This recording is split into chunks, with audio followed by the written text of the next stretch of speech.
Hi friends, good morning. നിങ്ങളൊക്കെ breakfast കഴിച്ചോ? അല്ലെങ്കിൽ ഇങ്ങോട്ട് വരൂ, നമുക്ക് കഴിക്കാം, ഒന്നിച്ച് കഴിക്കാം. ഇതാ ഇഡ്ഡലിയും സാമ്പാറും. ഇന്ന് എനിക്ക് ഇഡ്ഡലി സാമ്പാറുമാണേ. രാവിലെ സമയം കിട്ടിയില്ല. രാവിലെ പുറത്ത് കുറച്ച് പണികളൊക്കെ ഉണ്ടല്ലോ, അതൊക്കെ കഴിഞ്ഞ് വന്നിട്ട് ഇഡ്ഡലിയും സാമ്പാറും ഉണ്ടാക്കി. കുറച്ച് തക്കാളി ചട്നിയും കൂടെ ഉണ്ടാക്കണം എന്നൊക്കെ ആഗ്രഹം ഉണ്ടായിരുന്നു, പക്ഷേ എനിക്ക് ടൈം കിട്ടിയില്ല.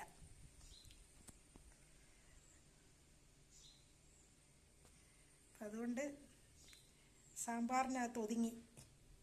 കണ്ടോ, നല്ല മഴയുള്ള ഇഡ്ഡലിയാണ് കണ്ടോ, നല്ല പൂ പോലത്തെ ഇഡ്ഡലി എന്ന് കേട്ടിട്ടുണ്ടോ? അതാണിത്. ഇതാ കണ്ടോ, പൂ പോലത്തെ ഇഡ്ഡലി. അടിപൊളിയാണ്, നല്ല സ്പോഞ്ച് പോലെ. ഇഡ്ഡലി സാമ്പാറും കഴിക്കാം. എല്ലാവരും ക്ഷണിക്കുന്നു കേട്ടോ. ഇച്ചിരി കട്ടൻ ചായയും കൂടെ എത്തിയാൽ സുഖം.